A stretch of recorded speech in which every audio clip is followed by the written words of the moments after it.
a little earlier. Dozens of people are reported to have been killed in a bomb attack on a military building in the city of Aden in southern Yemen. Officials said a suicide bomber drove a car into the headquarters of a local pro-government militia, the Popular Resistance, which helped drive Houthi rebels out of Aden last year. A civil conflict in Yemen escalated after Shia Houthi rebels took over the capital Sana'a in January of last year. With me here to talk about this, Karim Gohari from BBC Arabic. And just by way of context, who is fighting who at the moment?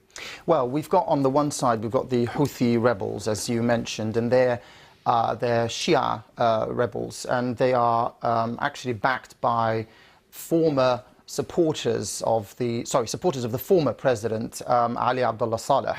And they started to take further ground in the country. They were able to take the capital, Sana'a, and they actually pushed the government into exile. The government then moved to Saudi Arabia. Now, that's one part. On the other hand, we have the internationally recognized government of President Abdurrabbu Mansour Hadi, who is backed by the Arab coalition that's led by Saudi Arabia. That's on the other side. The Popular Resistance are armed militias in parts of the country that are pro-government, so pro-Hadi. In the mix as well with that, you've got elements of Al-Qaeda, and you've also got Islamic State that's trying to gain ground in Yemen. It's been doing so for a while now because of the fact that it's being put under more pressure in places like Iraq and in Syria.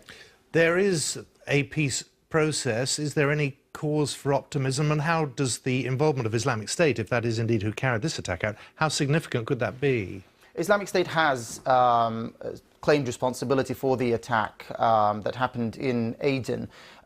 With regards to the peace process, it's had many failures so far, although there is a new push now by the US Secretary of State, John Kerry, to try and bring both parties back to the negotiating table again. It fell through earlier this month, and both sides have now shown positive reaction to his calls. However, there are various sticking points. Again, a lot of fighting is still going on, so each side's trying to gain control on the ground. And also there's a big problem with regards to the weapons that the Houthis have. Part of the process is that they're supposed to hand those over to a third party because they don't want to hand it over to the government.